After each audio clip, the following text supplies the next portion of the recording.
we will start. I had let us know last week we'll be talking about inciting incident today and talking about how to create tension and keep tension high around the inciting incident. So let me pull it up. And so you'll notice that my slides are always just text. And I mainly do that because I think a lot of people are visual as well as audio learners. And so it's not because I can't put some effort into some pretty slides if I wanted to. It's mostly because I want to make sure you get the content that I'm talking about. I know that if I see it and hear it, I'm more likely to get something out of it. All right, so I'm sure a lot of you already know, but just to reiterate, what is an inciting incident? You hear this term a lot.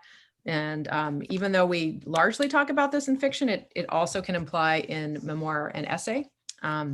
It can be, you can think of it, you can conceive of it differently when it's not fiction, but it is in essence the main event that sets your story in motion. It's sort of like the why now, the why who of this story. It drives the main action, even though it may not define the entire story. So it could be a catalyst that sets something into action. And then there's other subplots that come into play. It often is kind of a demarcating line of before and after for your protagonist. So there's, a little bit of setup, perhaps you're showing us your character or your narrator in their life before this thing happens to change them. And it can be small change, like it could be a change of attitude or perspective, or it could be significant change, like they have to move, they're fired, they get cancer, right? There's lots of options in that respect. It is very crucial that it happen in the first act of your story. And that is approximately the first third of your story, or first quarter, I should say, first quarter. So if you have an inciting incident that happens in the middle, it's too late. It has to be the driving force of the story. And this is honestly where I see the most lack of tension around inciting incident is simply that it often comes too late in the story. And a lot of that is us learning to figure out who are these people, what is happening to them? And along the way, we have to kind of take them through their paces. So as we tell ourselves the story, we sort of figure out where it starts. And sometimes by the time we figure that out, we've got 50 pages we now have to do something about, right? What's also really important about inciting incident is that it changes your protagonist's life in some way. I write here, trajectory, perspective. It has to be a moment that you can really point to and say, from this point on, we know this story is really going to happen. There's something going on. And it is possible to have a couple inciting incidents or a couple of things that build up to an inciting incident. So it doesn't have to be this one specific thing. If you're like, well, these 3 things happen in a row, and because of them, my character's journey begins. That's fine too. You can be a variation. Couple of examples, and for some reason I picked what are mostly young adult stories. So forgive me if you've never heard of these or read them. There's a book called The Hunger Games, which is kind of a dystopian young adult fantasy. And the main character, it's like a lottery. These kids from every district get conscripted into this fight to the death every year, and it has to do their district wins food or something, I forget. Well, Katniss, who's the protagonist, her younger sister gets called in the lottery, and she volunteers in her stead. And that is the inciting incident for the story. And there's setup. Before that, you kind of introduced to Katniss and her world, and you get a sense of where she's at. And then this thing happens. Sister gets called, she goes instead, inciting incident. Harry Potter stories, although I know J.K. Rowling's kind of not our favorite person right now, nonetheless, her story structures are still relatively useful for teaching purposes. Harry Potter is he's a 10-year-old boy who's been raised by these cruel aunt and uncle, never knew his parents, who died. And this big old wizard comes busting in after a failed attempt with some letters sent by owls, and lets him know, oh, actually, you're a wizard, Harry. And that is his inciting incident, because from that point forward, he is now going to leave this ordinary life and enter this extraordinary life as a wizard. Also, everybody knows the Wizard of Oz, that moment when, Dorothy is in the tornado and she gets carried off into the land of Oz. You could say either the moment of the tornado or the moment she walks out of that house into the world of Oz. Either one you could say is the inciting incident, or they're kind of part of the same thing. And then I included a memoir excerpt, because we have at least one memoirist in this group, a memoir that I really loved called The Bright Hour. It starts when the narrator learns that she has metastatic breast cancer. And she's like 38. So it's, it's pretty startling. So these are just some examples of what inciting incident looks like, in case you aren't sure. As I said before, sometimes a story falls flat because the incident, either you've got it in the wrong place, or what you're using as the inciting incident isn't compelling enough to begin with. It doesn't either set up a problem or a goal for your character, and or it doesn't change anything in their life. Like, you could just as easily pick another point in the story to start it, and the reader would be like, meh. So if it feels to you, or you're getting feedback that, like, I'm not really getting the sense of where this story begins, or why does that matter? Why does that have to change? What does that do to change their life? You might have either a weak inciting incident, or it might be starting in the wrong place. Another kind of tip to look for to know if your inciting incident is weak is if you're doing a lot of backstory explanation up front. So if you're explaining to the reader a lot of stuff rather than just putting us in scenes and let the characters do and act and speak, then you may also you might be stalling until you get there. You might not have figured out what it is. So explanation, backstory, anything like that, where you're not just letting the characters get right to it. These things, they slow the pace, they pull tension out of the story. And, it just might mean you're not quite there. You haven't honed it yet. Another important way that you can kind of assess inciting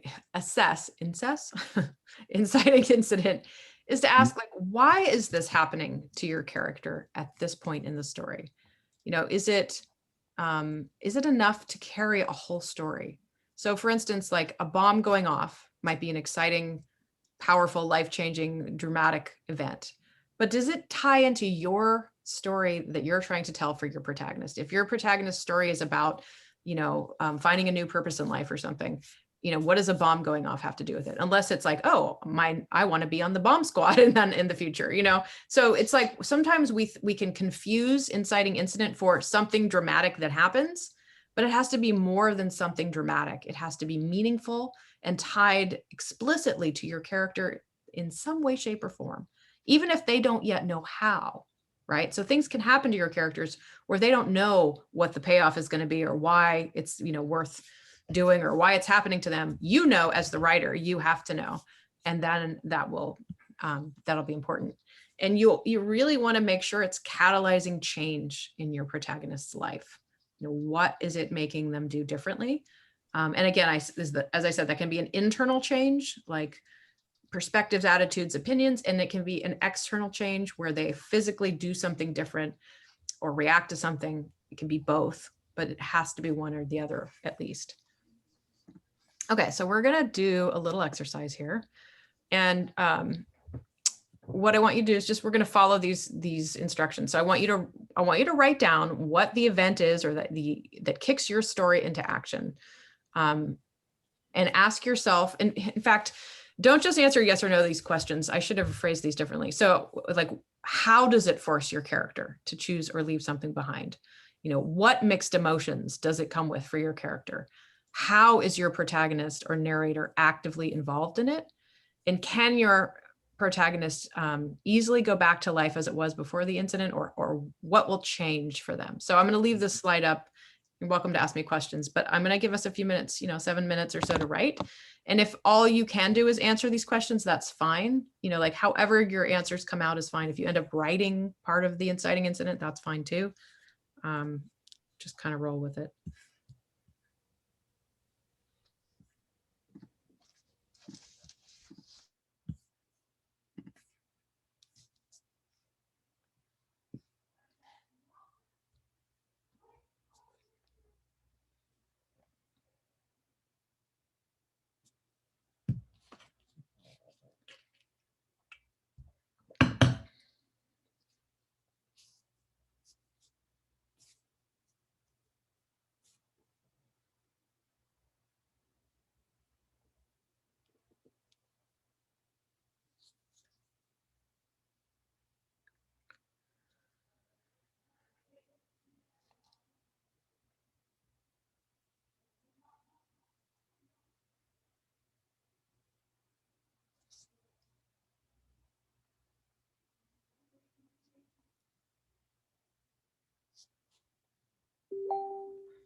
All right, we're down to less than a minute.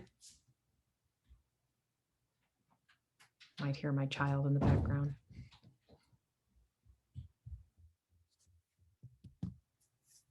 How old is your child? He's going to be 13 in June. Is she interested in writing? He is a little bit, but not like me, which is good. Boys are easy at that age. Boys are easy at that age. It's a good age. Since he turned about 8, he's been really easy. He's an easy kid anyways, but I'm pretty lucky. Yeah, he wants to be a scientist he's more like into the natural sciences, and but he does like to storytell. So, all right. Good to have a focus like that. Yeah, I know. I hope that it manifests into something he can enjoy. All right. So what I want us to do when we go around is share. I want you to share what your protagonist or narrator's inciting incident is, and then how it changes whether it's their life, their perspective, their trajectory, whatever. Just want you to share those 2 things. Okay. Signe, why don't you go first?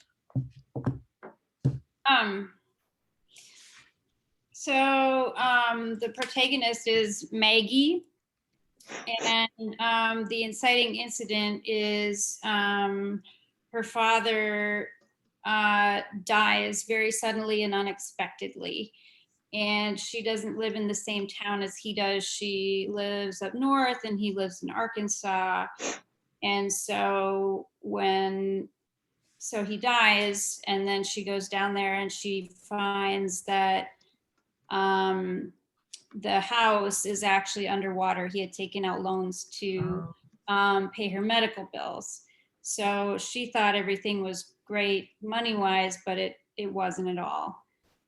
So that's her inciting incident. So now not only has she lost her father very unexpectedly, but also money situation is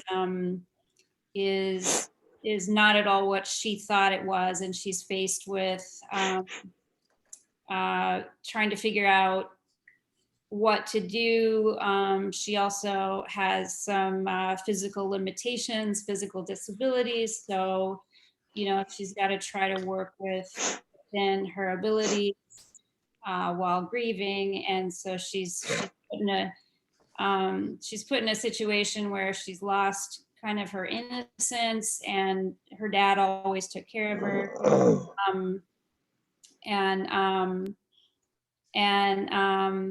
Thrown into kind of, all of a sudden doesn't have a parent. She's got to figure all this out, and how's she going to do it?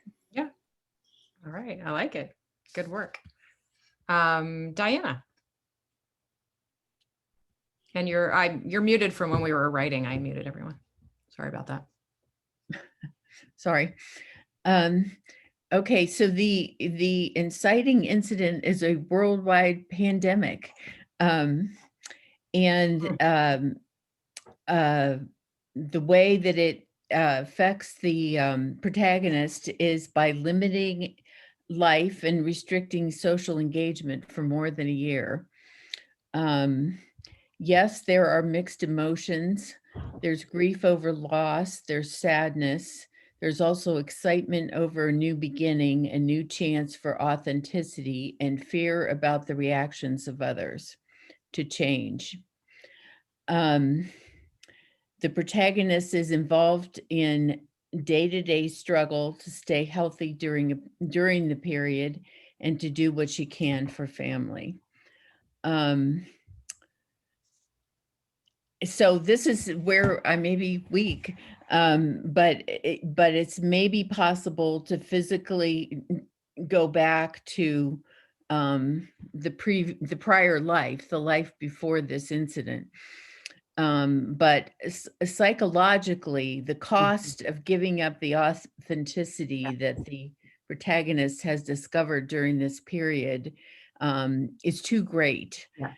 And so she's really propelled on a journey to the life that she meant to live, or and that's a good way to put it, is like, if the cost is too great, that's a really good way to put it. That, yes, they could go back, but it would mean sacrifice that they're not willing to make anymore. It's like, once you have the taste of the new, life or the new self. You Right. don't want to give it up. Yeah. Good.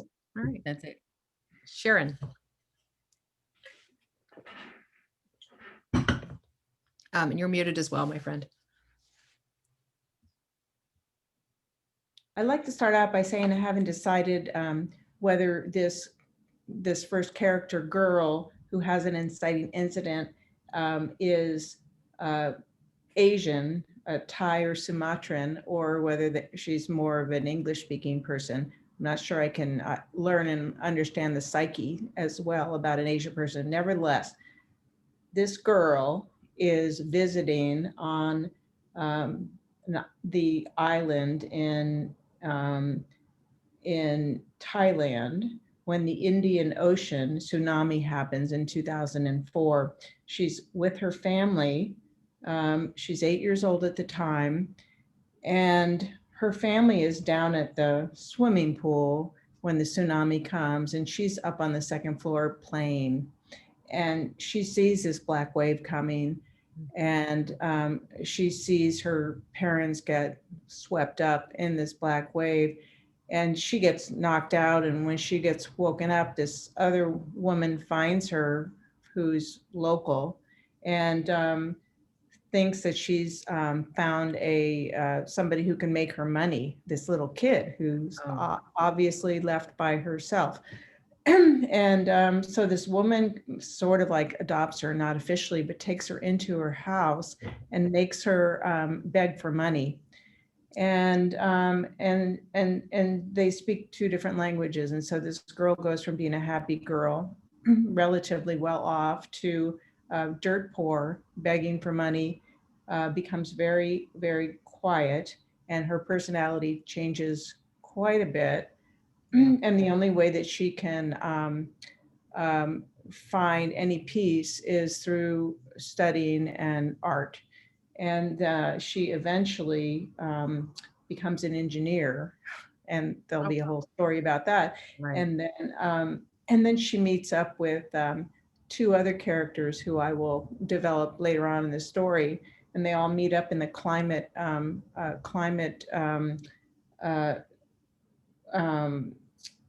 well, she ends up winning an award for engineering award for creating a catchment basement underneath the island for future tsunami Wow. waters. And then she ends up in the not the Paris, but future climate accords or climate change, and meets up with other people who have inciting incidents in their lives, and they all come Nice. together. Yeah, I'd say that's a very strong inciting incident. Yeah. Good. Well, good work. Thanks for sharing. Kelly. You, There you go. my protagonist is a teenage girl. She's the next day she's gonna go to she's gonna confront her dad because she thinks something may have happened sexually between them when she was little, but she's not sure, but she just is gonna bring it up and is confused about it. She goes to her much older sister, takes her out to dinner, and in the car on the way there, her sister tells the protagonist that the father had molested her. Oh, that God. she's the one who it happened to. So it's the incident of Wow. like mysterious, misty thing suddenly becomes Very, very concrete. Yeah. very concrete. Yeah. All right. Wow. And then there's this knowledge that it also happened to someone else, or Right. that changes things for her. It changes things then, and still scheduled to talk to her dad. Okay. And then I wonder if, in a way, the discussion with the father is also part of the inciting incident, if it changes the course of the story as well, or it could just be a consequence of it. Interesting. All right. Either one could actually be the incident. Yeah, I'm almost wondering if the driving scene is like the build up to the incident, and then, but both of them have a lot of power. That makes sense. Yeah. I like that. Because the conversation is what's going to really change something, even though her sister's conversation changes something internally for her. Right. Yeah. Interesting. Well, good work. Thank you. Mark. Unmute. Okay. I got two phases here. For Tommy Blue, the inciting incident is for the reader. It's the meeting of Tommy Blue. That incites the story. Now, I was going to ask you about that. Can you have an inciting incident that's not about the character? Because in Tommy Blue, he never changes throughout the whole story. He never changes. He doesn't have the typical character epiphanies, crises, things like that. Now, all those around him confront all sorts of personal challenges, and some of them get eaten.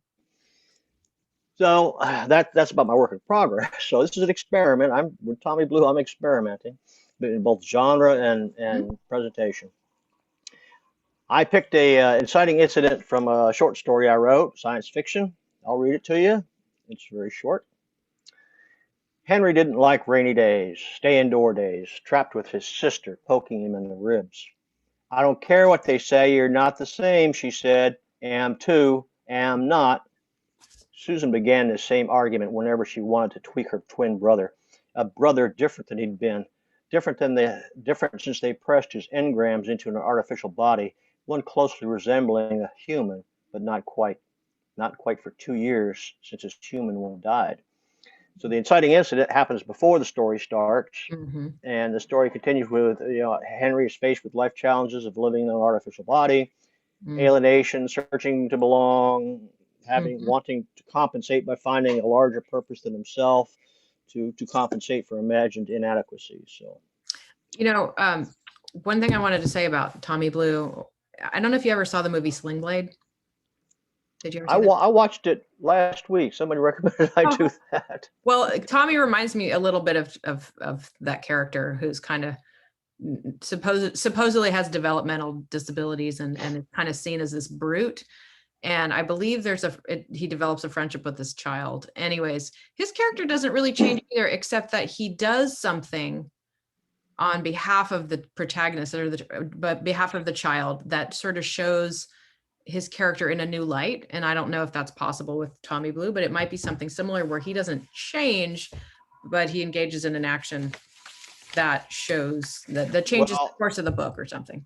The story is dependent on him not changing. All right. Well, I know yours is also horror, so that's a genre I'm not as well versed in terms of structure. We'll be curious to see. All right, but thank you for sharing that. Rabia.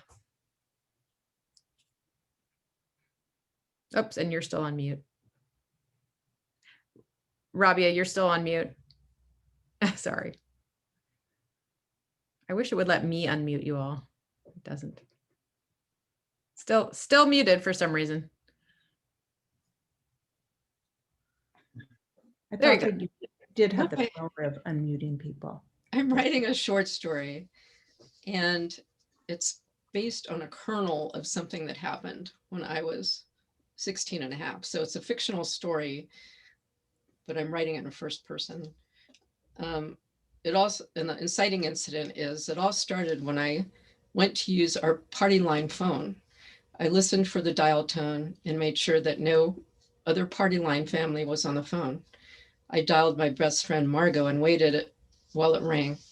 After a few minutes of small talk about Margot's 5-year-old sister and how she never wanted to be a mother after babysitting all the time for her, I heard a soft, deep man's voice on the phone.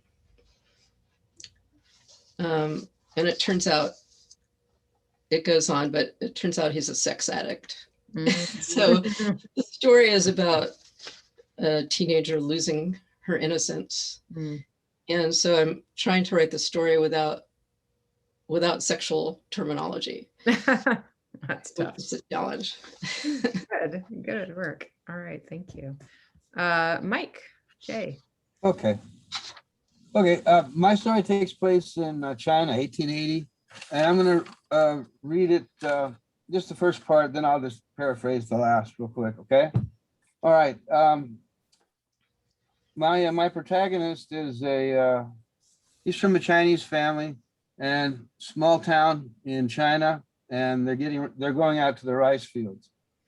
Okay, the rice fields were always weeded twice, once before planting and a second time when the rice stalks were around knee high. The time had come for the second weeding. He and his father Guy took off their sandals, placed them next to their lunch baskets, then waded into the knee-deep water and began pulling the plants that had grown in between the rice. Now, the group had reached almost the field's midway point by late morning when my protagonist is named Jan. Okay, Jan heard a splash and a yell. It was his cousin Agio yelling, "EU." Okay, EU in Chinese, it's a crocodile. Okay, it's a Chinese word for crocodile. And pointing at the rice plants in front of him. Jiang saw a long gray shape burst from the water in front of Agio. The part closest to Agio suddenly opened up into a large mouth, pinkish white in the middle, large white teeth around the edges. Surged up and forward. Agio jumped backward. The jaws snapped shut where he had been standing. He tripped when he landed, falling backward into the muddy water.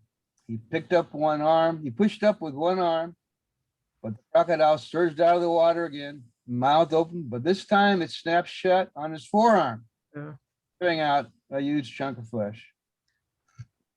The head twisted and then surged away.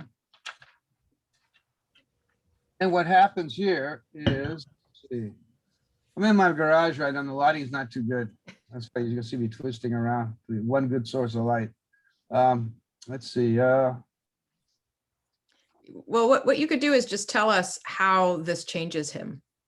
Yeah, I will. Okay. Anyway, the that time in China, that was the time when a lot of them immigrated to California. They called California Gold Mountain. And there was more opportunity in California than in China.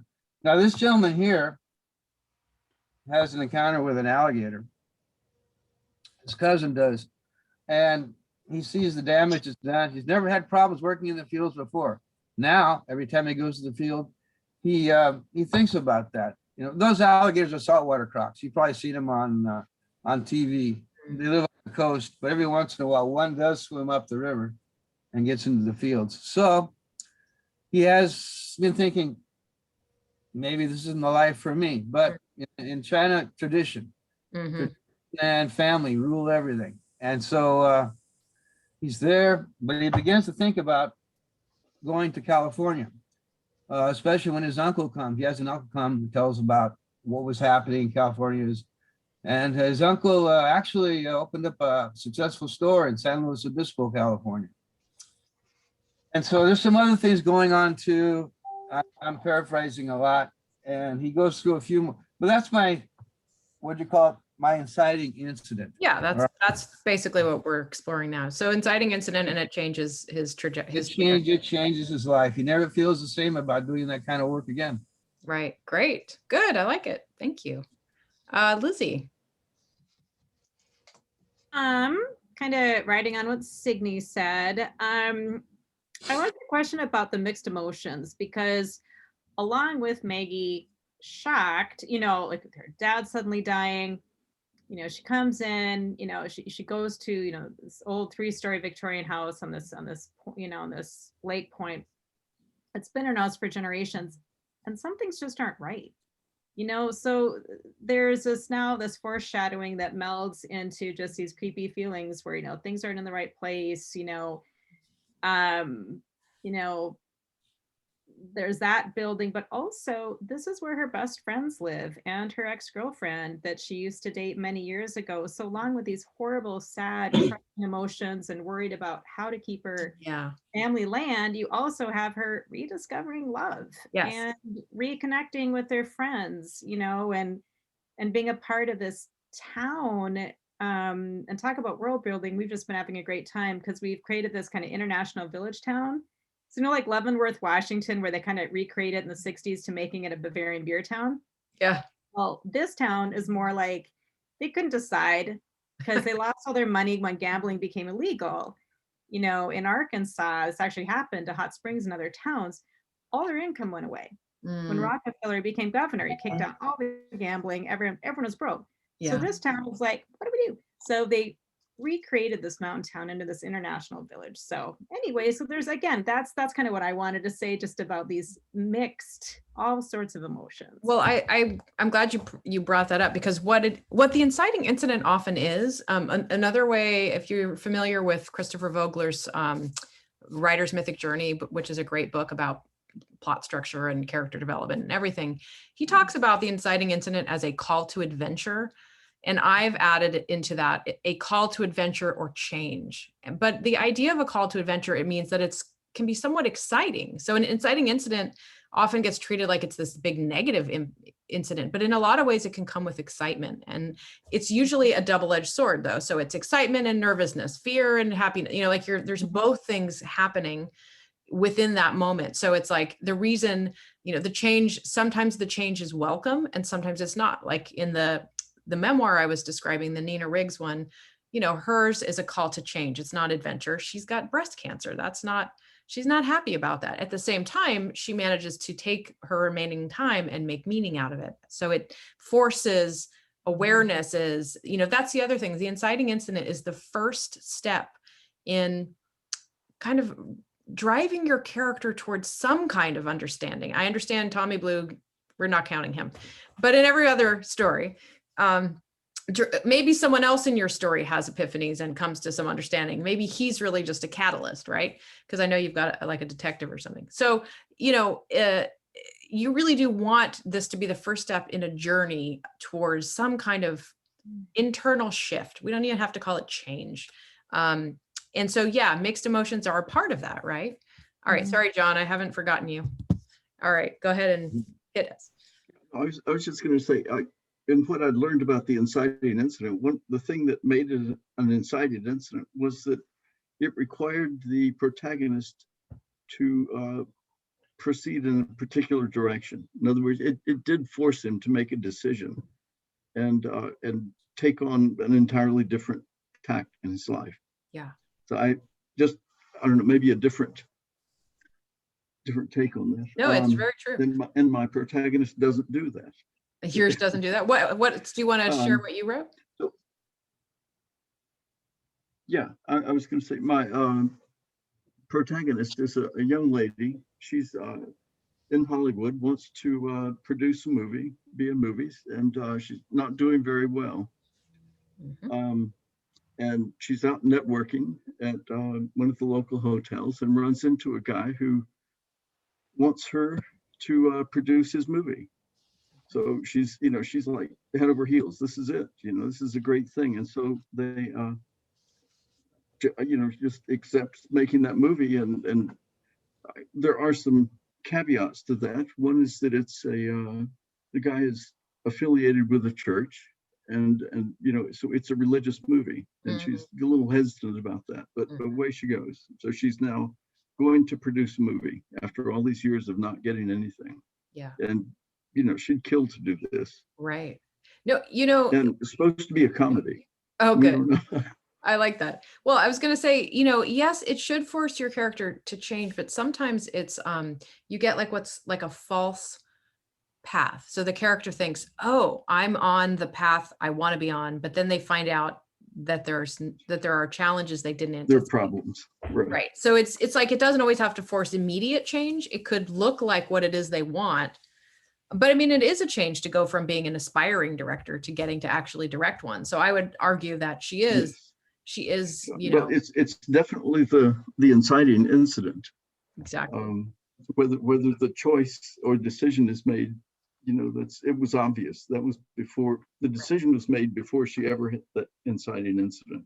Right. Exactly. And it's all of you sound like you're on the way. And then if you have questions about it later on, feel free to ask me. But I've already kind of said this, but I'll say it again, that I think personally of plot as a journey of transformation. It's not just a set of like randomly connected events that come one after the other. They're causal, right? So one thing happens and that creates circumstances, which creates other circumstances. And both the events of the plot are working to change your character, but the character's transformations also have an impact on the plot.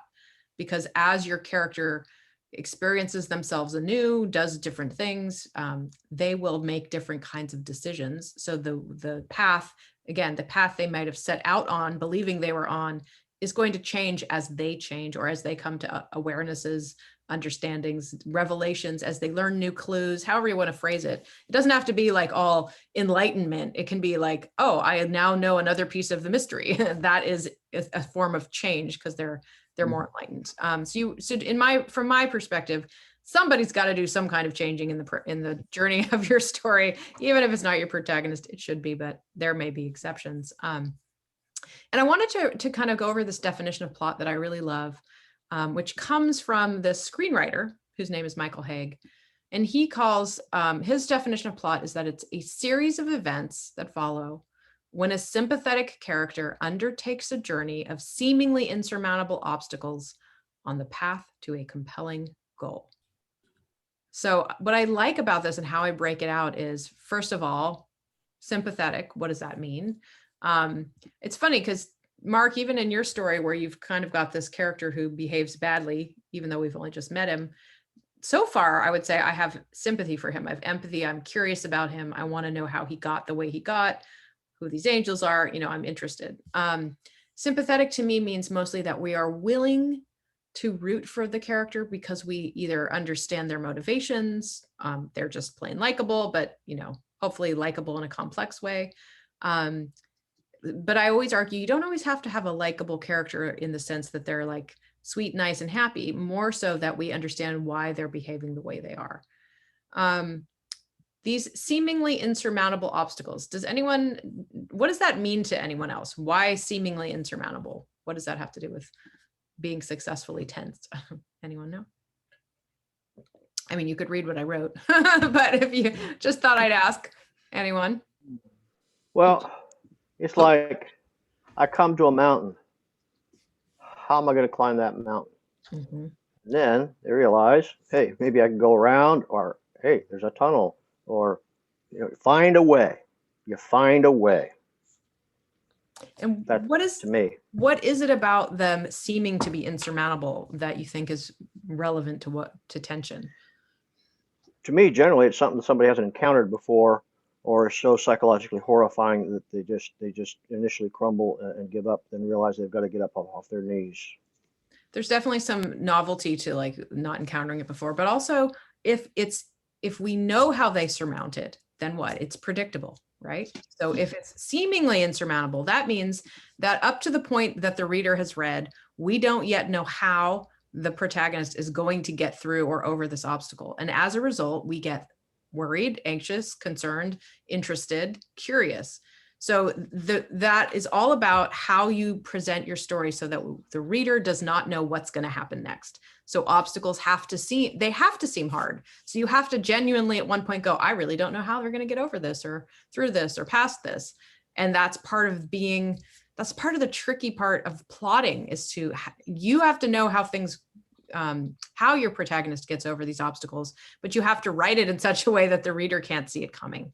And that does take practice. But that's really what the seemingly insurmountable part means. We need to think that they won't be able to, because it builds tension. And it also drives the protagonist to marshal those inner resources or pull on allies or be lucky, I guess. But, you can't have too much of that deus ex machina, right? Where it looks like magical solutions just fall into their lap. Characters have to work for those events. They have to work to get over and around and through those obstacles. And that's also part of where the transformation happens, is like, as characters get more resourceful, smarter, stronger, better at figuring things out, they get more capable. And then they become essentially, what's the word? Equal to the antagonist. So that by the time you get to that climax part of your story, the protagonist is much stronger and more, it's ready for that encounter or whatever that might look like, even though it will still be difficult. And then of course we've got, on the path to a compelling goal. Compelling, of course, is very subjective, isn't it? There are lots of goals, but it comes back to this inciting incident. Is this moment that drives your story worthy of events that are you're going to keep your reader's interest for some 300 pages, or if you're writing a short story, 5 pages, 10 pages, is it compelling enough? that's a hard question to answer, but the first way to assess it is, are there consequences that this goal sets up? So is it's like, here's a goal and it's not going to be easy to achieve, and every scene is going to have a consequence that unfurls from that inciting incident. So, non-compelling goals will kind of peter out pretty quickly and fizzle out, and you'll realize that you can't sustain a 300-page book or a 10-page story for either of them. So that's another way to think about it. And actually, I'd like us to do, because I think this might be close to the end of the slides. I'd actually like us to quickly write out, I know we talked about what the inciting incident is, but what do you feel is your character's overarching plot goal? What are they after in this story or novel? What is it that they want? And it could be on two levels. There could be an immediate want, and there could be like a bigger picture want. So it would be like, okay, initially I want to figure out what to do with my father's estate. And then larger issue might be, I want to find love, right? So see if you can just identify at least one, but maybe two goals that your character has for the whole story. And it can start at the beginning. Give us a few more minutes for that. What is your protagonist's goal? What do they want?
Jordan, can I ask you a question? Yeah.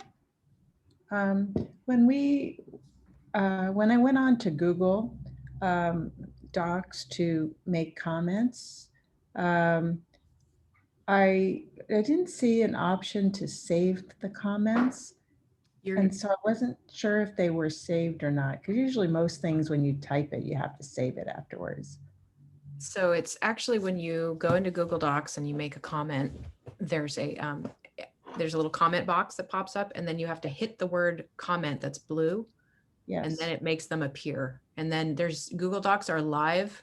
They're constantly saving if you have an internet connection. I see. So Okay. it doesn't save the way that a document does. It's Okay. just an automatic process, but you just have to hit that comment button or they won't pop up. Okay, thanks. But I can walk you through it if it's not working as well. Yeah, no, I just was wondering if I was missing a save button somewhere. Okay. I know thanks. it's a little different. I've been there. And another 30 seconds to finish writing.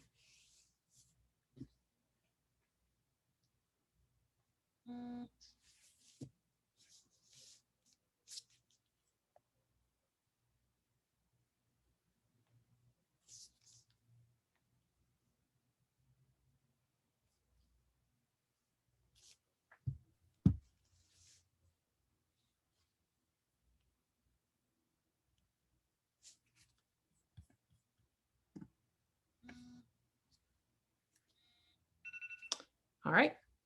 So same thing. I just want you to go around. I'll call on you and tell me what your character's goal is.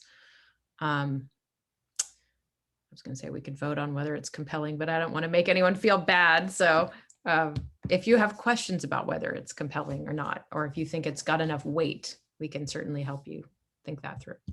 All right, so I'll go backwards so that we're in order this time. John.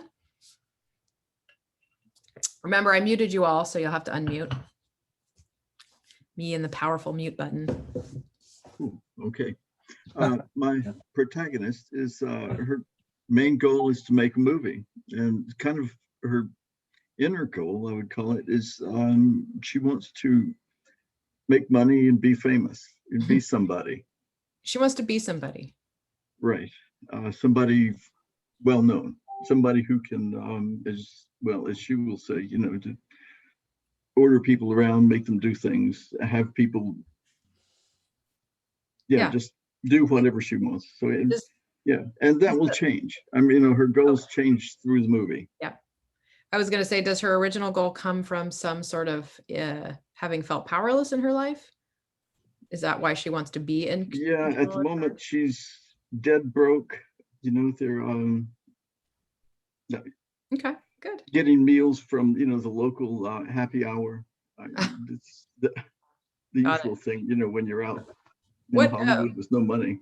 what year is it set in? That was good enough Okay. today. Contemporary. Good. Present. All right. Good work. Thanks. Lizzie. Be interesting to see if you and Signy have different goals for the same know. story. I think the immediate goal is, after her father died, and she's hit with the knowledge that all of the security that she thought she had is gone. And so immediate goal is to keep the family house and land. Another emerging goal is to see, with her ex kind of back into her life. And she knows that she still has feelings for her. So I would consider that, another goal that she's like, hey, and then I don't know how to really, I guess these are emerging goals that happen because she's really figuring out that things are wonky in the house. There's been break-ins. She found out from, her cousin policeman that her dad has been keeping things from her. Okay. There had been break-ins, that her dad had bought a gun, things like that. And so she's piecing this together, and now she's starting to try and figure out with the help of her cousin policeman and different things. Now she's got these new goals to try to figure out what happened, what's going on with the house. What are these mysteries? Yeah. Yeah, and that's a good, both of you brought up that the goals will shift and change, but it's important to know what they are at the beginning. All right. Rabia. Okay. I decided my goal wasn't strong enough, and because it's finding love.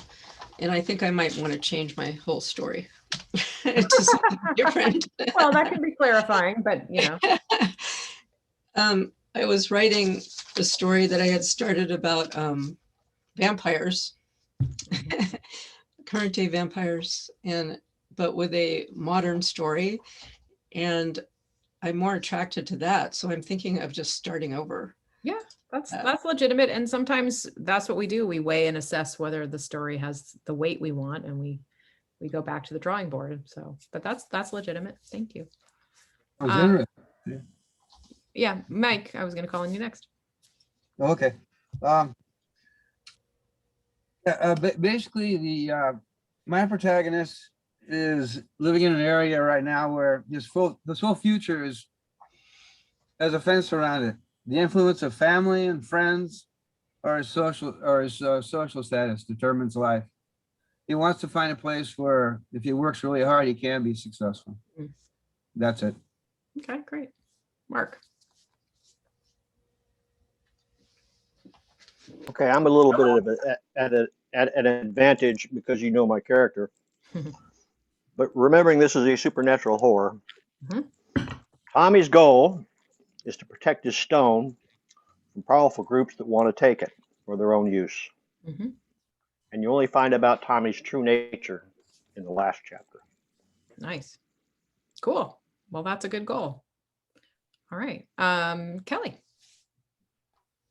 It was a little tricky because I was thinking of this in terms of the next book that's starting to kind of merge in my brain. And I know it's going to have multiple narrative threads and storylines happening that interweave. But so I didn't have like a direct, like concrete plot sort of want. But I think what I got to was that the main want was for the protagonist to understand what happened in her early childhood, to sort of get at a truth and detective that into existence, but that the larger than goal is to accept the unknowable, like to come to acceptance around like what actually can't be understood.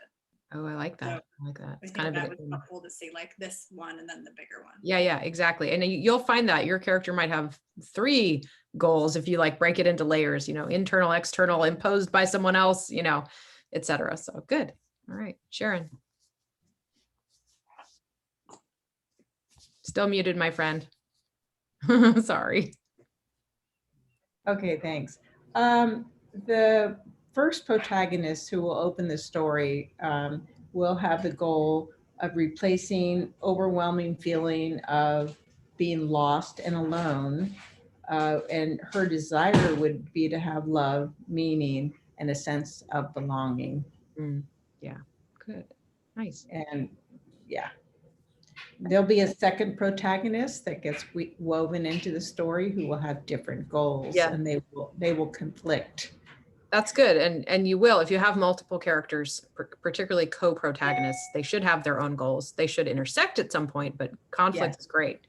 But conflict first, right? Before they intersect. Yes. That's good. That's good. Kind of like married people, right? Yeah, just like married people. Yeah. All right, Diana. Okay. So my protagonist's goal is to live an authentic life. And the seemingly insurmountable obstacles to that are that the protagonist has to change in a way that is non-conforming her social environment and risk ostracism, loss of security and familiarity, and you know, possibly have to seek another place to be accepted.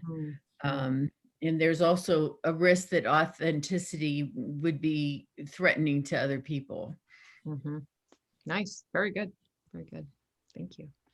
And Signe. Oh, and I muted you. Sorry.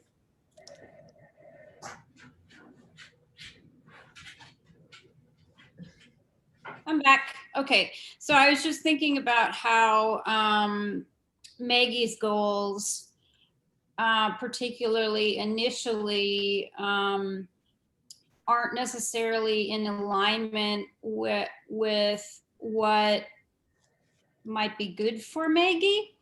And so that, as she transforms as a character over time, her goals will also shift.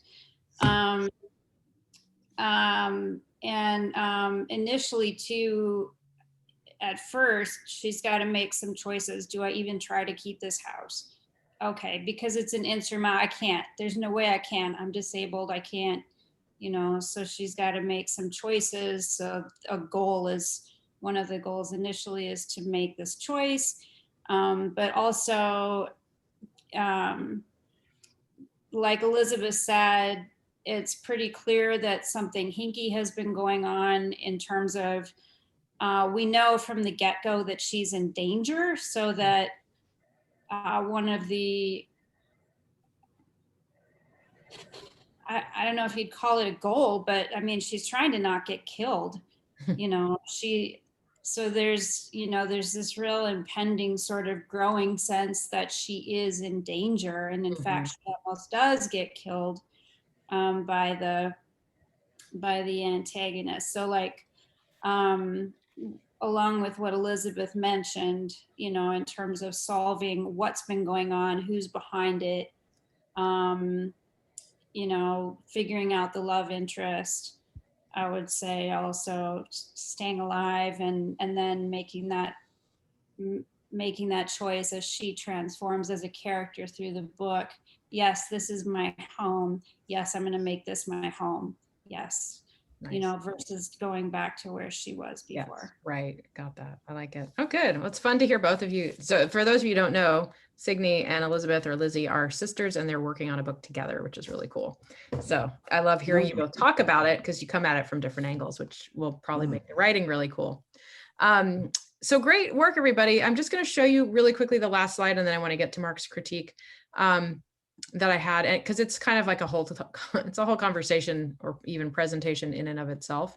This is just like a really quick overview of plot structure, because what you also want to think about is where you're, so you've got we started this with Inciting Incident, right? Which happens at the end of the beginning. So if you break a book into 3 acts, what you have is you've got beginning, 2 parts of the middle, and the end. And myself and Martha Alderson, we co-wrote a book together.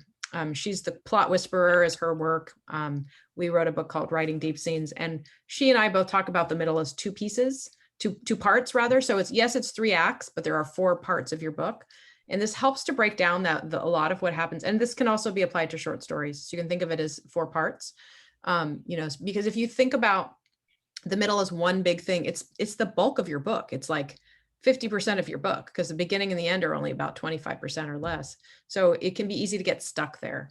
So one thing to think about when thinking about, how your character changes along the way is that they should be different at different stages of the plot. So I will talk a little bit more about plot as we go on, but I just wanted to throw this slide up there so you can look at it after when you look through the slides. Your beginning is character in their kind of unknown stage of the story, both internally and externally. They know the least about what's happening. They're still kind of heavily into their own character flaws.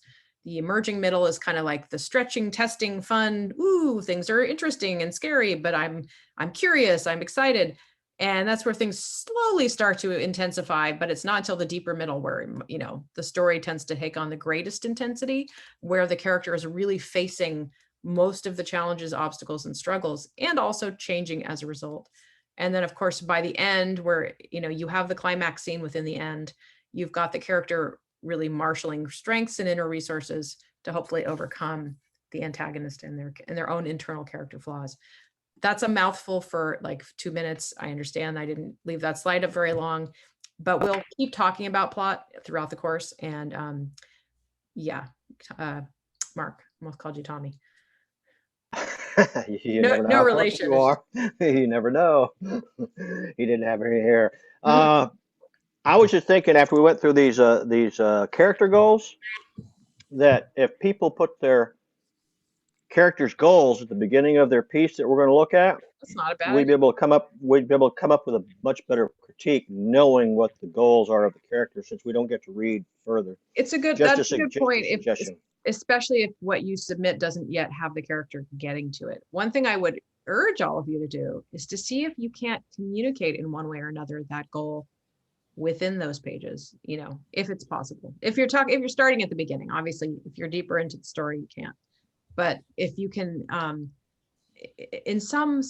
there's like a way to communicate to the reader, this is what my character's after or wants. So, all right, well, great work. And I want to leave time now. So for Mark's critique, what I'm going to do today, since this is the first time we're critiquing as a group, and while I'm sure most of you have some experience, I just want to start. Normally I go last. I want to start today just to give you a sense of what, you know, how it looks and what to expect. And a reminder that what we do in class is we start with what I call the heat. We talk about what works for us, what resonates, what we liked, what was working. And then we move into some areas where we felt the writer could improve. Always try to stick to discussing the writing and not the writer, of course. And I will time you all. I'm even going to time myself because I can get long-winded. So what I do is I set the timer for 2.5 minutes. When the timer goes off, you can wrap up your thoughts. You don't have to just shut right up. It's just kind of like a red flag. All right, so Mark, I've read this for the second time, but it was fun to read it again because I felt like I caught more nuances again, or I should probably the fourth time because I read everything twice. But the heat for me is Tommy's chapter, of course. There's just something about that character's voice and his quirks that I think you do a really nice job of communicating without overly explaining. So there's a lot of, one thing I'm always saying is you have to trust the reader and let them pick stuff up. And you're really good at doing that. You don't oversell us. Now that means I have questions, but those questions so far, at least in the first chapter, with a few exceptions, I feel like you're gonna reveal that information to me so I can be patient and I'm willing to wait. There's so many lines that I always highlight and just admire. I admire your ability to turn a phrase. You just have a way with words that I think it's a real gift. And you have a propensity for voice. Your characters' voices are always really clear and unique. The only real areas of issue for me in this were about point of view proximity to, there's a little bit of a tendency to go omniscient at points where I wanted to stay up internal to Tommy. I wanted to be inside close. And it's not that I think you need to get rid of the omniscience altogether. It's just that there were a couple spots which I marked where I felt like, I want to stay inside his experience, because that's part of the goal of good fiction is we're trying to get connected to the character, which is hard to do in a horror story, but I think you've done a good job.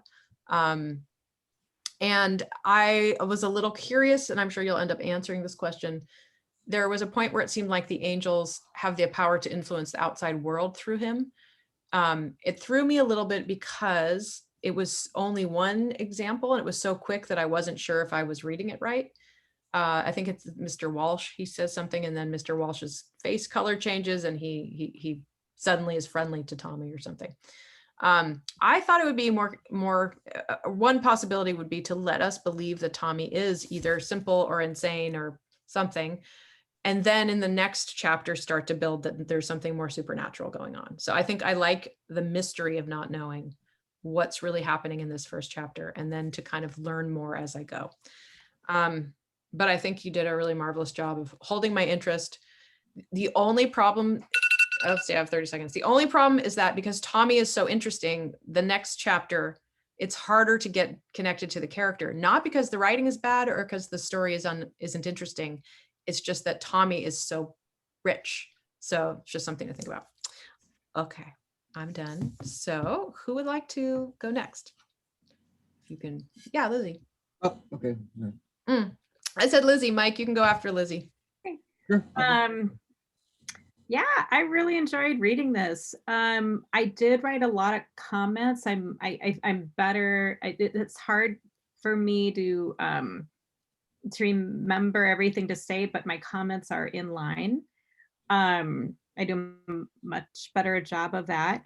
But I thought it was interesting what Jordan said about like the first chapter, and there's things that I really got into in the first chapter. There's a line, 3 earrings, 4 rings along the left eye shadow, 2 on the lower lip. That one, that whole paragraph, just those lines that goes to, you consider the head cradled in his lap, its body stretched out, right there for me, that was the most important part for me.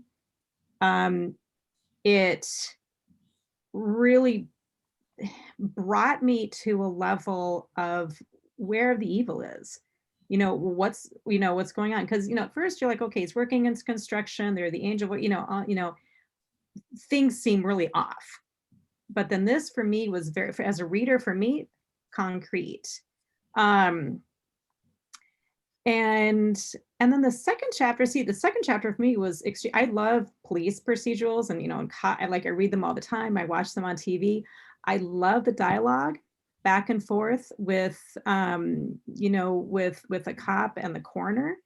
I liked it when he went out. I think it was Wendell, the older man he was interviewing. Started with a W. That second chapter, I liked, that exchange again. I love the exchange with Vicky. That was great. Vicky got on him a little bit because, was pushing on her and she pushed right back. So again, for the second chapter for me, again, I really enjoyed the dialogues, the back and forth. So yeah, it's kind of it for me. And again, my comments are also in line. Great. Thank you, Lizzie. Yep. All right. I said, Mike, you could go next. Okay. Hey, first, Mark, I want to ask, are you from the South? Oh, I live in Alabama. I was born in upstate New York, but I've been all over the United States. okay. Yeah, because you mentioned your story at Columbine line, and that's definitely, definitely, if you're from the South, the Columbine. But anyway, can you hear me clearly? Yeah, I didn't get that one word. Column something. Yeah, Columbine, you mentioned that, like I said, you wouldn't know that unless you were from the South. That's great. But anyway, I liked it. I mean, it was a very interesting story, especially your protagonist here, the Tommy Blue. I really liked your description, especially when you were describing. I agree with our instructor here. I mean, you've got a good way of describing things. Very, very, very good. And the detail you put into it was really good. You mentioned that Tommy was looking at the boots of the foreman, and the boots being clean. And when I was a teenager, I worked in construction, and it was right. You're right. There's a difference between the workers' boots and the boss's boots. But and that was pretty insightful on your part. The only thing I was thinking that maybe there's a few areas in the story where some other senses could be brought in besides vision. Maybe bringing in smell. Maybe in the beginning of the story when he's looking at those big machines belching black breath or something like that. Perhaps working some sense of smell of there wouldn't be a bad idea. But it's a small detail. Like I said, I was really impressed by all of this. It's my opinion for what it's worth. And this I wanted to ask you, Tommy Blue. He's obviously learning handicap. Does he have multiple personalities? I imagine the angels. Oh, Mark doesn't get to answer right now. That's later. So he'll answer Okay. at the end. Okay. All right. Okay. So, but anyway, that's all. That's what I wanted to say. It was very interesting. I enjoyed reading it. Thanks, Mike. Who would like to go next? Yeah, Kelly. I really loved the odd tone, and the odd sentence structures were really great. And there were moments where I was getting tripped up a little bit in the language, but in a way that I liked because it was so unusual. I wondered about ways to kind of push on that a little bit more, even in terms of some of the oddness of the sentence structures, even in terms of mirroring his thoughts, especially in the first one, or to mirror kind of the off-kilteredness of the plot. And there were moments where I kind of wondered, especially in the first chapter, who or what is narrating, because there are moments where it feels like there's a point of view or a personality behind that narrator. And it felt a little bit like a third, it's a third person, but it reads a little bit more like a first person because it's kind of through the lens and personality of him as a character. So I wondered about even like pushing into that a little bit more. There were some images where I couldn't quite see them as much as I wanted to. I thought they could be clarified a little bit. Same with some of the settings. Like there's some of the settings I felt like I could see really clearly, and some I couldn't quite see as well, and didn't kind of know where I was in space and time. And the dialogue, especially in the first one, was great. Like the word choice was spot on. Like it was so good. The second chapter, the dialogue was also great. There were a few moments though where it felt like some of the things that the characters were saying was more for the reader's benefit in terms of conveying information rather than what that was natural to the scene. Like there were a couple of small moments where it felt like the characters were saying things because it was like we thought the reader should know some information rather than, and that the characters already knew that and they wouldn't have to say it. Like there was one moment where it's the morgue scene and he says something about for when a body's found with no witnesses. That sort of felt like it was like, oh, that's for my benefit as a reader. And like the characters wouldn't need to say that because they'd know it, if that makes sense, what I'm saying. I did wonder about, I was getting the angels, I was having a little hard time keeping them distinct. So I wanted if there was a way to like have like the personalities of the angels get a little bit more solidified. Is that the, okay, Yeah. great. And then I'm sure this will come, but I did kind of want a better understanding of Vera as a character in their relationship, but I'm trusting that will come through. And I was really intrigued by this idea that Tommy Blue likes working and helping and making things right. So again, I'm also trusting this will come through, but I was intrigued with that as sort of a character trait, and how that will develop. Thank you. Awesome. Yeah. Who would like to go next? I'll go. Okay. Wait, who said that? I did. Signe. Okay, Signe. Yeah. Well, I just wanted to say, first of all, as a poet, reading it for me, I just wanted to echo what Jordan said, which was there's really a way with words here in terms of the first chapter, the tone, the pace, the rhythm, the word choice. It felt very poetic to me, and it kind of moved like a poem in places, particularly with Tommy's his inner dialogue and the angels. And I felt a movement there that that really, it pulled me in and kept me reading, and just really interested in what's going on in the character's head, because there was such a fluidity in a way. And I think with many characters that I read, there's, it's a lot more, it's not so fluid, it's much more distinct. And there's kind of this fluidity with the angel dialogue and his own thoughts. And that was just intriguing to me. And also the angel voices being the supernatural thing. I just, I love stories with supernatural and elements. And so I found that I just wanted to, excited to see more of that. And then I like the transition to the second chapter. I felt like the change in tone with the police, it was a nice change of pace for me from the intent. I felt like chapter 1 was just really intense. And so for me, like that transition to chapter 2, it felt good to me as a reader. It felt like,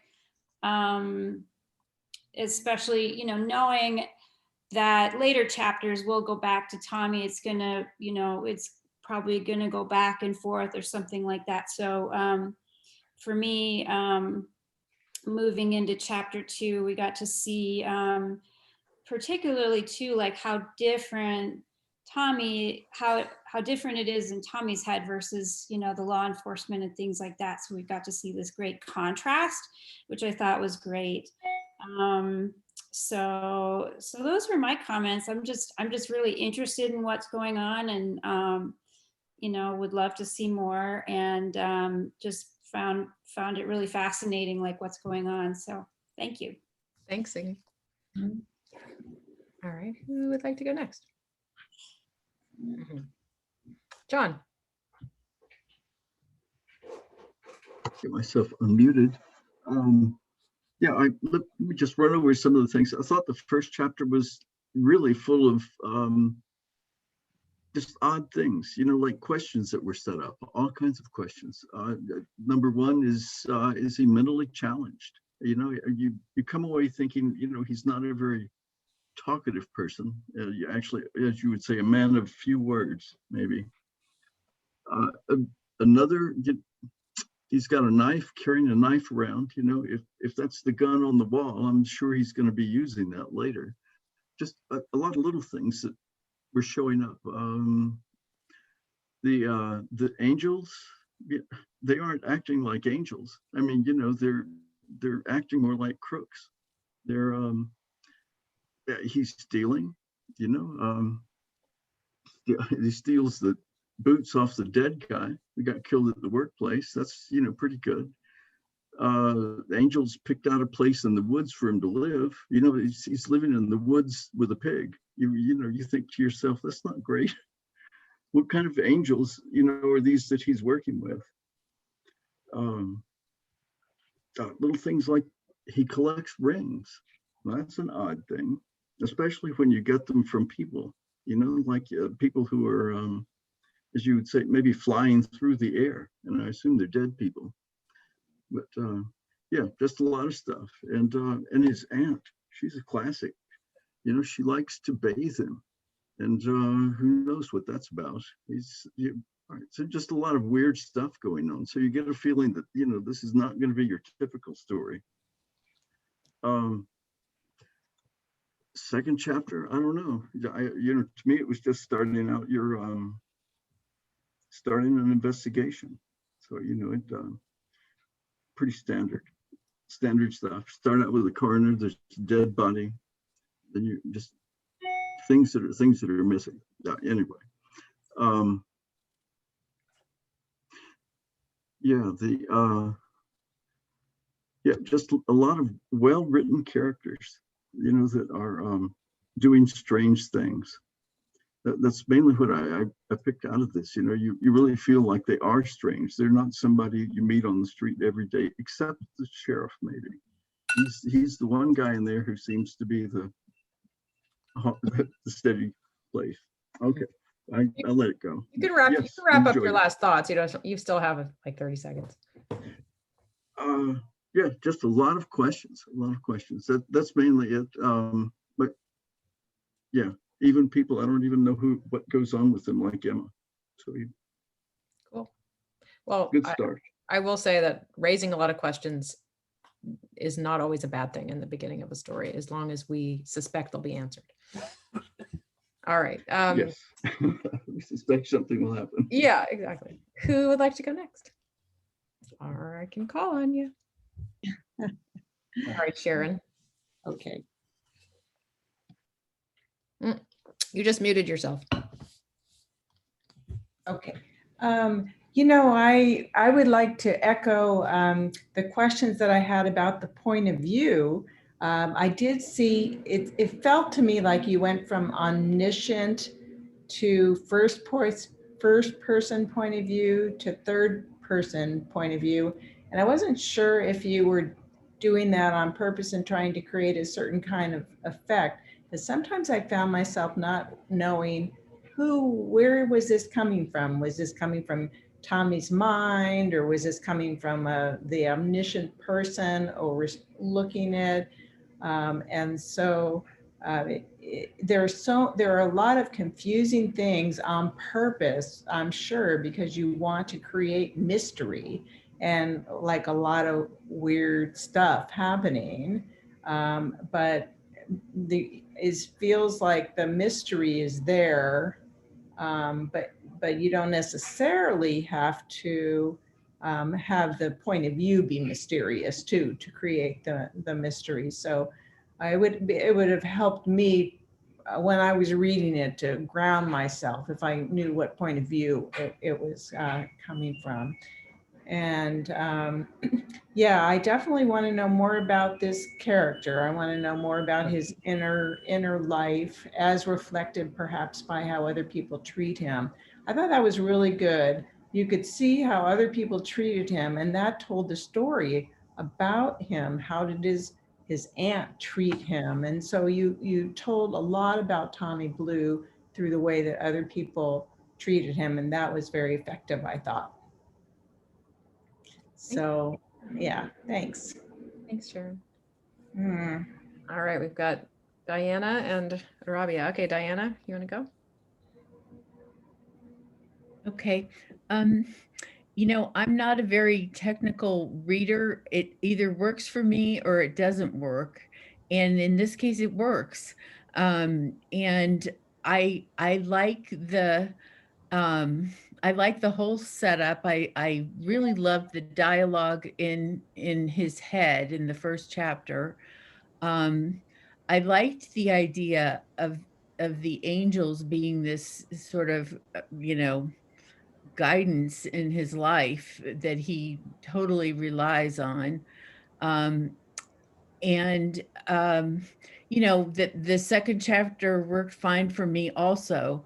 Um, but I have to say, even though it said at the top that it was horror, I wasn't getting the sense of a horror story. I was getting more, like Lizzie said, of a police procedural.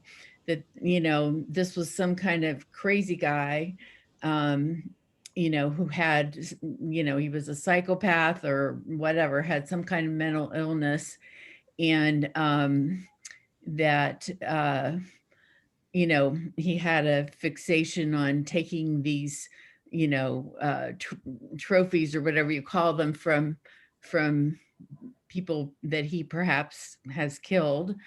And that you have then in the second chapter the introduction of this sheriff character who, you know, seemed very much to me like the rural guy who's got great intuition, you know, as far as noticing things that maybe other people wouldn't notice. And so, um, you know, there was the stone which captured my attention and curiosity. And maybe that has something to do with the supernatural or the horror part of it. But you know, I didn't get a strong sense of the horror at the beginning. That was, I guess, the only thing I would say. But otherwise, it totally works for me. You know, I started reading it, it sucked me in. You know, I was interested, and I was gonna go to the end with you, wherever it was that we were going. And the only one last thing I wanted to say was, last year I heard Stephen King say the best horror story in American literature was The Haunting of Hill House by Shirley Jackson. And after he said that, I read it last fall, and it is really interesting. It's so much older than where we are now, but I just wanted to mention it in case it's of any value. That's really great. That is an excellent story. Thank you. All right. Well, that leaves Rabia. You're muted again, friend. I have to apologize. I read this and then I forgot to go back. I had a personal emergency, got caught up in other stuff. So to do it justice, I would like to put some things online for you. That's fine. That's totally And go over it with more of a critique. But in general, I found it very intriguing and liked the story and the characters. I like the details. There were a lot of interesting details. And the language and dialogue, I liked a lot. Excellent. So I'll go back and put some more specific things. Yeah, thank you. And that's fine. Like I've said, you know, it's the goal is that you just give feedback in some form or another. And there might be days where you can't even make class. So written is fine. Ideally, we do something verbal, but that's perfect. I loved it. All right. Well, Mark, now you get to address the crowd, your adoring fans. Here's my 30-minute rebuttal. Jordan loves that one. No, you only got 5. 'cause- I understand. I don't even need that. I've really pared it down this time.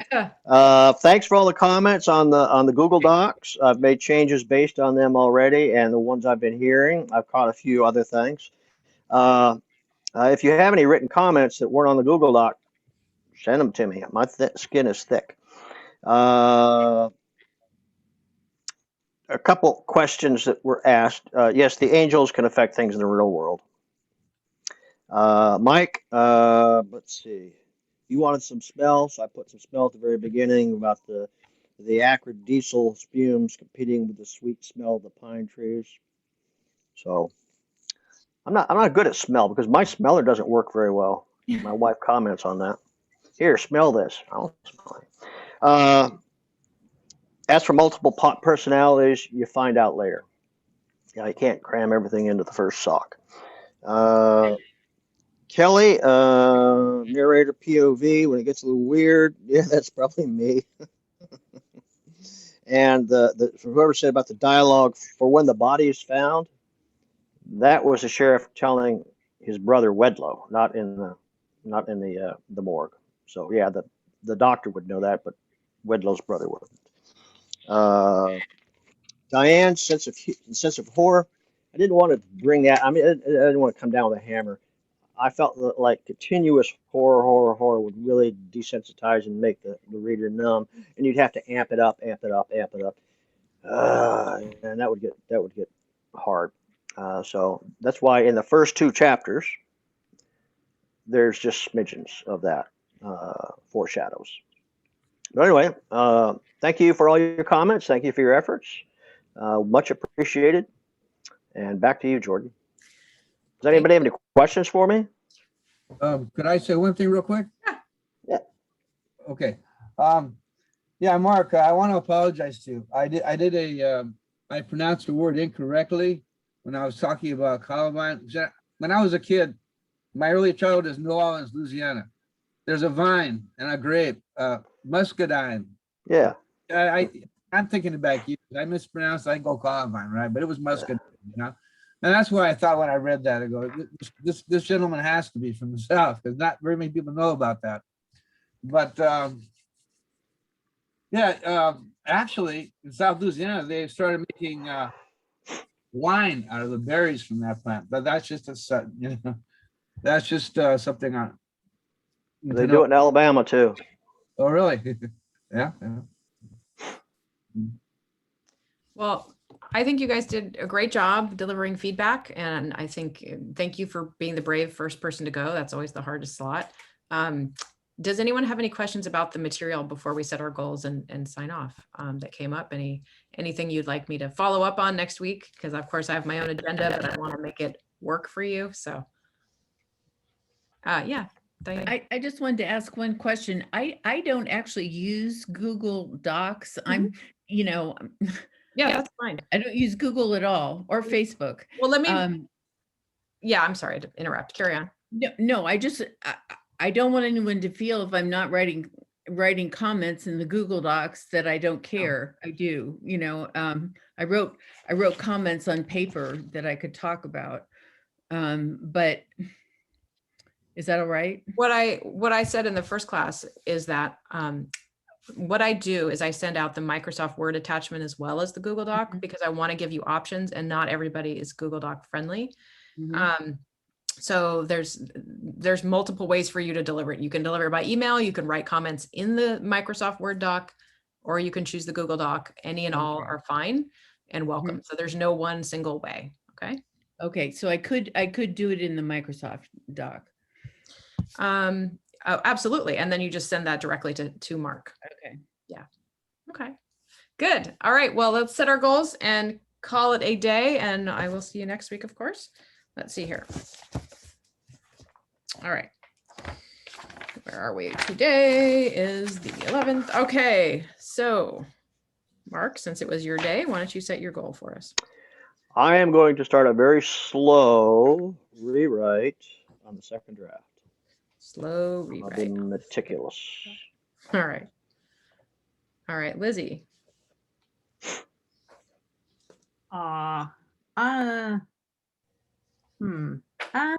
Just you just gotta buckle down and work on that climax scene. Buckle down. Yep. All right, John.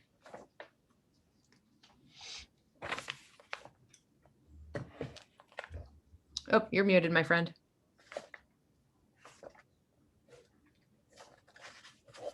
I guess I'm just going to work on the main character. And see if I can get some better goals, more compelling goals, sub goals, I will call them. Sub goals, I like it. Sub goals. Okay, Fabia. I have the start of that short story, other short stories. So I'm going to take that and try to do an outline, and then 500 words a day. Great. Kelly. I think I'm gonna try to figure out what I might write for this workshop and start mucking around with that. Great. Okay, Diana. I need to work on getting my routine down, and I'm going to do that this week. Okay. Signe. I'm gonna write the prologue. Great. Mike. Yeah, I'm gonna work on my my protagonist being clear in a change of life after he goes through that scene where that changes him. I got to be a little bit more clear in what he says and does. Great. And Sharon. Story outline. Story outline. Did I get everybody? Did I miss anybody? Is more to the point. All right. Well, great goals. I'll send out recording and slides, and you can Who's always... on deck? Oh yeah, good question. Let me look up real quick. Like, who is up next? Writing workshops. We're Paige Turner. We stop that. No, I don't want that one. Okay, it is. Oh, we have a blank spot next week because we moved people around. I have Lizzie and Signe on the same day. Just one if you want to try and go next week, or do you to submit different parts of the story? I could go next week. Okay. All right, next week. All right, so Lizzie, I'll move you up, and then after that, it is. Let me just look. Then it's. You know what? I'm going to post this. Oh, I forgot to mention. Several of you, I created a Page Turner Facebook group, and several of you are. Is it? Yeah. See, I'm doing that thing where I'm like, am I talking about the right class? And I invited several of you, and I'm just now realizing I think I invited people from the wrong class, but that's fine. Anyways, I would love it if you're interested in participating. We, just a place to talk shop. So look for that. I'll post the link again when I send it out. Look so you can join. And I guess that was it. But I was going to post the list of who goes when, if you would. That would probably be helpful, huh? I could put that in. Yes, at Facebook group. But let me tell you, it's being my third class, Facebook group can really end up being a really resourceful place. You can share resources, you can ask questions, tell stupid jokes, post stupid memes like I do, and I will continue to do that every day until the rest of you start piling on. So it really works. It gels the class. Yep. People post resources that you're not aware of. Yeah, it's great. For free things. So So I invite you to join us if you are into Facebook, which I understand not everyone is. All right. Well, I will let you all go to your evenings. Have a great night, and I will see you next week. Okay, thank you. You're welcome. Bye-bye.